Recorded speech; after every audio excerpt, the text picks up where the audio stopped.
Hoje vamos falar de um assunto muito importante, né? Que é a vivência, a experiência, o pensamento e o sentimento da criança. Por que é tão importante a gente educar com amor e respeito, né? Por que é tão importante a gente estudar para educar, para ser pai, para ser mãe, para ser professor, né? Além daquilo que a gente já tem aqui dentro, além daquilo que a gente já sabe. Porque isso vai formar as nossas decisões a longo prazo, tá? Isso forma as nossas memórias de referência e através delas a gente vai tomar as decisões a longo prazo. Como assim, Gabi? A gente vem de uma educação onde os nossos pais comandaram muito a gente e hoje ainda é assim. A gente vê muitos pais comandando, dando ordem, comandos para a criança, né? Então, por exemplo, você precisa me obedecer, né? Não faça isso, não atravesse a rua, não converse com estranhos, vá tomar seu banho, escove seus dentes, troque de roupa, não responda assim para um adulto, não fale alto, né? Sempre vários comandos a gente ouve por aí, né? Escuta o que eu tô te dizendo, me obedeça, né? Entre tantos outros que a gente ouve. Por quê? Isso foi como a gente recebeu lá atrás, comandos. Hoje, o mais difícil para os pais é aprender a criar frases, perguntas para os seus filhos que os façam refletir, né? Pensar naquilo, entender aquilo, sentir aquilo e tomar a própria decisão. A gente tem dificuldade, principalmente as pessoas que eu atendo individualmente, elas sempre falam para mim, Gabi, a minha maior dificuldade é diante de uma situação, eu conseguir pensar numa forma do meu filho entender aquilo sem eu precisar dar o comando, né? Mas tirar dele a reflexão. E isso é porque o teu cérebro vai buscar uma referência sobre isso e ele também não encontra. Então, se a gente não encontra, a gente precisa desenvolver, a gente precisa aprender, certo? Por quê? Porque é muito melhor quando a gente consegue ter uma dimensão das coisas, um entendimento das coisas e passa a fazer aquilo conscientemente, não porque alguém mandou, alguém pediu, alguém deu a ordem, né?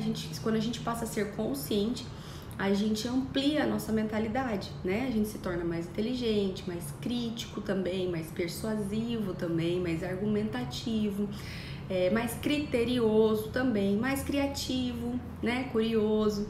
Algumas coisas aprimoram aqui de habilidades internas, então isso é muito importante, tá? A gente pensar nisso e fazer desse jeito. Vou explicar pra vocês como. Então, vamos imaginar o seguinte. A criança, quando ela vai atravessar a rua, né? Os pais morrem de medo de criança perto de rua, certo? Eu também tenho isso, tenho um filho de 3 anos, né? Que não tem ainda memórias de referência construída, embora eu já tenha trabalhado isso nele. Ele tem algumas, mas não, eu sei que não são várias, não são profundas, né? Então, quando a gente fala assim pra criança, filho, cuidado, é perigoso, tá? Perigoso andar pela rua, é perigoso, o carro pega você. Quando a gente dá essa informação, a gente tá dando um comando, né? Não vá pra rua, é perigoso, cuidado com o carro, é perigoso. A criança está recebendo aquele comando. O cérebro, diante daquela informação, ele vai voltar lá atrás para buscar memórias de referência que faça com que ele entenda, compreenda, viva, sinta o que está sendo analisado, o que está sendo proposto naquele momento. Então, é como se o cérebro da criança voltasse, né? Alguns anos, algumas vivências, algumas memórias, e ele fizesse uma busca lá, um retrocesso lá dentro da caixinha dele, né? De memórias, e ele não encontra a referência de perigo, tá? Porque a criança nunca experimentou, nunca vivenciou, nunca compreendeu, nunca conscientizou aquele perigo, tá? Então, quando ele volta para buscar aquela imagem, ele não acha. Se ele não acha, a criança entende o quê? Opa, não entendo nada. O que é perigo, né? Do que minha mãe tá falando? Por que eu não posso atravessar a rua? E aí, na ânsia de buscar a resposta para aquilo, porque o cérebro precisa entender, ele precisa compreender, ele precisa ir atrás de uma solução, ele se arrisca, né? Então, a criança, ela vai e atravessa a rua, porque ela não tem conceito de perigo, ela não entende o que pode acontecer. Quando você pisa na rua, você já tem, né, a questão do aprendizado da cultura, né, de que a gente precisa olhar para os dois lados, a gente aprende isso desde pequenininho, mas nós já vivenciamos isso de alguma forma. Como? Alguns já foram atropelados, então quando o cérebro volta, né, sente, ou quase foram atropelados, então buscam essas memórias de referência. A gente já viu notícias na TV, no jornal, a gente já assistiu filmes onde acontecem acidentes de trânsito. Se você for ver um desenho infantil, se você for ver um livro infantil, não existe isso, né? Nos desenhos infantis, nos livros infantis, você não vê acidente, você não vê as crianças se machucando assim, dessa forma. Então, eles não têm imagem, eles não têm ilustrações de referência, tá? Nós temos. A gente vê filme, a gente escuta história, a gente conversa, a gente assiste televisão, a gente passa por isso, né, durante a nossa vida. Então, quando a gente pisa na rua, nosso cérebro volta lá atrás para buscar alguma memória de referência e ele encontra, tá? Então, a decisão que ele tem é de proteção. E aí, ele não precisa ousar e se arriscar. Então, ele pausa, tá? Ele pausa a criança para que ela não caminhe, o adulto para que ele não caminhe, porque ele entende que aquilo sim, ele viveu, ele pensou, ele sentiu, ele experimentou o perigo, tá? Outro exemplo. Eu fui atender no feriado da semana passada e tava bem deserto, eu atendi bem cedinho, de manhã bem cedinho. Então, quando eu cheguei na empresa para atender, eu parei o carro no estacionamento e a rua tava deserta, tá? Não tinha ninguém, aquele barulho de folha, sabe? De árvore andando assim na calçada. Na hora que eu abri a porta do carro e desci, que eu escutei o barulho das folhas na calçada, a rua deserta, né, bem cedinho, logo o meu cérebro buscou imagem de referência para viver aquilo e encontrou o quê? Perigo, tá? Nunca fui assaltada, mas já ouvi histórias de amigos que foram assaltados. Quando eu assisto filmes, normalmente nos filmes, se a gente perceber, é sempre assim, uma rua deserta, né? Aí tem aquele barulhinho de folha que vem, aí de repente do nada aparece, né, o assaltante, o bandido. Então o meu cérebro tinha memória de referência. Então a hora que eu pisei ali na rua, logo ativou esse alarme protetivo, uma proteção do meu cérebro, e eu falei, opa, eu preciso entrar rapidinho, né? Porque é perigoso estar aqui fora. Isso me fez refletir o quê? Se eu estivesse com meu filho ali, por exemplo, Pedro ou Davi, e eles descessem aquela rua livre, solta, né, sem ninguém, para eles, quando o cérebro fosse buscar imagens de referência, pensaria em quê?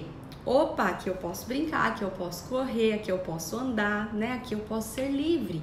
Porque na memória de referência deles, eles não encontram assaltantes, bandidos, perigos. Eles não viveram isso ainda, eles não experimentaram isso ainda. Então, provavelmente, eles iriam correr ali naquele ambiente, né? E eu ia sair que tem uma louca atrás deles correndo, falando, pelo amor de Deus, volta aqui, é perigoso. Perigoso do quê? Né? Se eu não vivi isso, eu não experimentei isso. Então, a gente precisa tomar muito cuidado quando a gente poupa as nossas crianças de certos riscos calculados, de quando a gente só dá comandos para eles o tempo todo, né? Porque a gente não permita que eles vivam, experimentem. E essas memórias a longo prazo vai servir de decisão na vida futura. Como é que eu lido com o problema, tá? Porque diante de uma situação perigo, o cérebro vai voltar.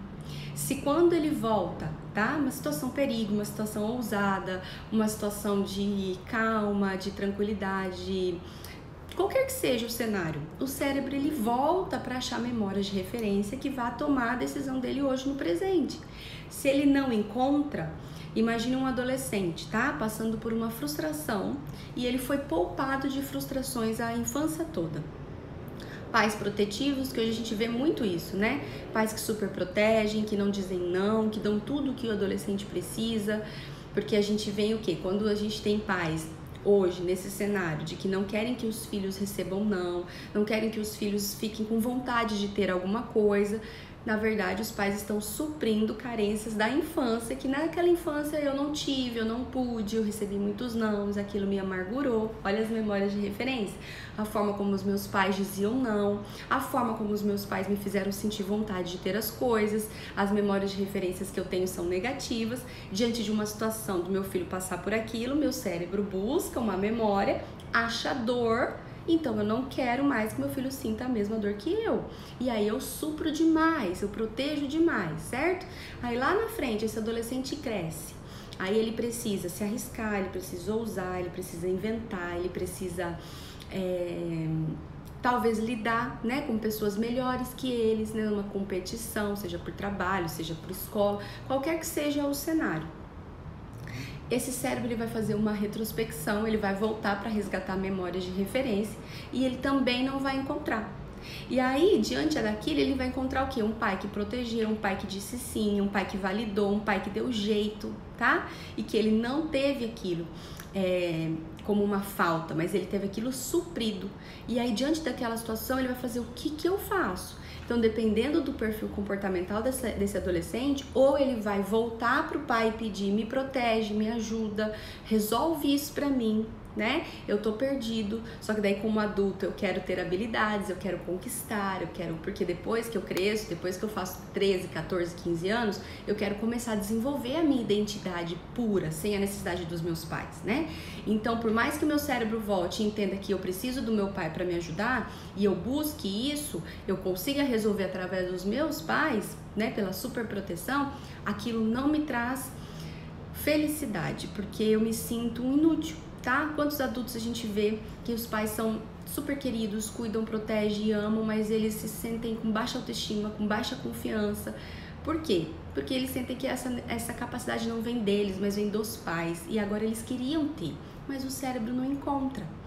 Outro cenário são pessoas de perfis mais dominantes, mais ousados, que quando se deparam com aquilo, tiveram tudo na infância, né? Foram super protegidos, diante daquela situação, eles entram em colapso. Então, ou eles mentem, ou eles viram gananciosos, né? Ou eles passam a perna nos outros, porque lembra que eu falei pra você? O cérebro ele não vai tentar buscar um jeito? A criança, se ela não entendeu de perigo, ela não vai atravessar a rua para ela experimentar o perigo? A mesma coisa acontece quando a gente é adolescente ou adulto. Diante de uma situação que a gente não tem a memória de referência, a gente vai entrar, vai pisar ali naquele ambiente, naquela situação, né? E se a gente não sabe como fazer, a gente vai se arriscar, dependendo do perfil. Alguns retrocedem, outros se arriscam. Mas a gente não tem boas memórias de integridade, de lealdade, de compaixão, de solidariedade, de amor ao próximo, de respeito, né? Enfim, de tantas outras habilidades. Então, provavelmente, para conseguir tudo que eu quero pelo meu tipo de perfil comportamental, eu vou cometer falhas na minha decisão, né? Eu vou, talvez, invadir ou infringir ou desrespeitar valores e princípios, porque eu estou tentando experimentar as coisas. Tá fazendo sentido para você? Coloca aí pra mim um joinha se você tá conseguindo entender isso que eu tô explicando, porque isso é muito sério, gente. Então a gente precisa sim, tá? Fazer com que a criança entenda, reflita, pense, ela tome as próprias escolhas. Então, ao invés de dizer pro seu filho, né? Filho, não atravesse a rua, é perigoso. Seu filho pequenininho, tô falando no cenário de crianças pequenas, é perigoso. Permita que ele experimente. Mas, Gabi, eu vou deixar ele atravessar a rua? Não. Mas como você pode criar um cenário onde ele compreenda o que você está dizendo, onde o cérebro dele registre memórias, né, positivas sobre aquilo e que ele entenda o perigo? Então, por exemplo, com os meus, normalmente quando eu vejo que, né, ele tá apto para desenvolver isso, que é por volta dos 2 anos e meio, 3 anos, eu pego uma folha, um galinho de árvore, coloco no meio da rua e falo, ó, vamos prestar atenção. Tá vendo a velocidade que o carro passa? A hora que ele passar em cima do galinho, vamos ver o que acontece com o galinho, tá? E aí você passa, o carro passa por cima do galho, vai quebrar o galho. Você pode pôr outras coisas também, pode pôr um plástico, pode pôr qualquer coisa, para ele ver o que vai acontecer, tá? É um exemplo, você pode ter a sua criatividade. E aí você deixa a criança viver aquilo, entender aquilo. Aí a hora que o carro passar, vai quebrar o galho, vai amassar o plástico, aí a gente vai voltar lá, vai pegar o objeto e falar assim, olha o que aconteceu com ele. Aí a criança vai entender. Quando ela pisar na rua, o cérebro vai retroceder para buscar uma memória de referência, provavelmente vai buscar essa. É muito mais eficaz para a sua educação que a sua criança entenda que ela não pode atravessar uma rua porque ela teve uma referência de perigo. Olha o que aconteceu com o graveto ali, né? Olha o que aconteceu com o plástico. Então ela consegue compreender, ela vive, ela pensa, ela sente, ela experimenta aquilo. E isso, gente, tô falando nesse cenário de crianças pequenas de atravessar a rua, porque é um cenário mais fácil de entender e habitual, né? Todo mundo passa por isso. Mas para tudo na nossa vida, tá? Se o teu filho vem com um problema de escola, se o teu filho vem com um problema de que o amiguinho não convidou ele para uma festa, se ele vem com um problema de eu não consigo lidar com isso, né? Eu não sei resolver aquilo, não resolva por ele, não fale por ele. Não, filho, mas não dá bola pra isso, deixa pra lá. Ou faz assim que você vai ver que vai dar certo. Quando a gente dá comandos, quando a gente fala pro filho o que fazer, de que forma fazer, a gente não está criando memórias positivas de referência.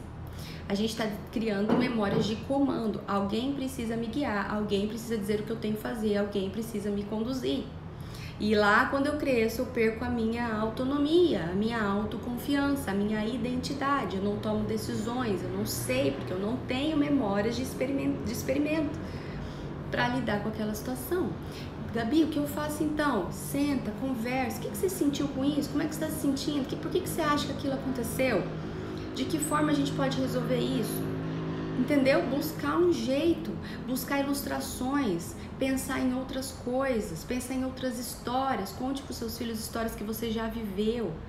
Ilustre para ele alguma coisa que faça sentido, que seja coerente com o que ele está te contando, para que ele construa um pensamento ele mesmo. Ao invés de você dizer para ele, construa o pensamento na cabecinha dele, que aí ele vai ter uma memória de referência para lidar com isso quando você não estiver por perto. E assim a gente vai criando filhos independentes emocionalmente da gente, livres e cheios de habilidades, características importantes de vida, tá? É por isso que eu falo, é importante sim a frustração, principalmente nos dias de hoje, né? É importante sim fazer com que a criança pense e reflita as decisões. Mas eu sou pai, meu filho tem que me ouvir, né? Onde já se viu? Eu cresci num ambiente onde eu ouvia sempre o meu pai dizendo as coisas pra mim. Mas hoje nós temos outros tempos, outras influências, tá? Então, a forma como você foi influenciado na tua infância é completamente diferente da forma como as crianças são influenciadas hoje. A intensidade de bullying. Por que bullying podia antes e hoje não, gente? Olha a época do Mamonas Assassinas, que era a nossa época. Imagine se os Mamonas Assassinas vivessem hoje com a música Robocop gay, né? Num mundo onde não se pode fazer brincadeiras em relação a gênero e homossexuais. Imagina se os Mamonas Assassinas vivessem hoje. Acho que hoje eles seriam massacrados, tá? E por quê? Porque a gente vive uma época chata? Não, porque hoje nós temos um pouco mais de liberdade de pensamento. Isso amplia um pouco a nossa mente, traz sim os prejuízos, mas também traz sim as positividades, os ganhos que a gente tem com isso. Mas torna a gente mais crítico, né? Mais analista, mais profundo, né? Defendendo algumas carências, defendendo alguns pontos que antes a gente não tinha, que antes não se enxergava, que antes não se reconhecia. Então, tudo na vida evolui e tudo na vida traz ganhos e traz perdas. Toda atitude nossa, tá? É por isso que pensar que para você serviu e que hoje não vai servir do mesmo jeito, é pensar equivocadamente. Teu filho hoje tem influência da internet, tem influência de televisões, tem influência de amigos, tem muito mais contato com outras pessoas, acesso a outras famílias, coisas que a gente não tinha antes, tá? Acesso a informações. Então, o cérebro dele está mais desenvolvido que o seu. Então, quanto mais você educar da mesma forma que você foi educado, mais prejuízos a longo prazo você vai colher. Então, é por isso que a gente precisa estudar para educar, aprender, desenvolver, criar, inventar, pensar, sentir a nossa infância, para a gente conseguir fazer com que eles também vivam isso na infância deles. Tá certo? É isso que eu queria passar. Espero que sirva, tenha servido, que seja eficiente para vocês isso hoje, mais um conhecimento sobre isso. Criem memórias positivas de referência para os seus filhos. Não comandem a vida deles o tempo todo, não deem ordens o tempo todo, os façam refletir, pensar, sentir, viver aquela experiência. Não superproteja os teus filhos e também não abandone eles na fogueira. Tá? Se você abandona eles na fogueira sem apoio, sem guia, sem condução, sem orientação, né? Sem instrução, a memória de referência deles vai ser de abandono. E aí, diante de uma situação, problema, a gente pode negligenciar emoções próprias e emoções alheias. Então, a gente precisa educar com firmeza e gentileza ao mesmo tempo, permitindo a reflexão, mas sendo apoio, guia, instrução para os nossos filhos. Tá certo? Se você não sabe ainda ser assim, não se desespere, tá? É só estudar, é só continuar por aqui, é só ler outros conteúdos sobre parentalidade positiva e não perder o foco se você quer evoluir como pai ou como mãe. E é isso, um beijo grande pra você e a gente se vê amanhã com mais um assunto importante por aqui, tá bom? Beijo, fui!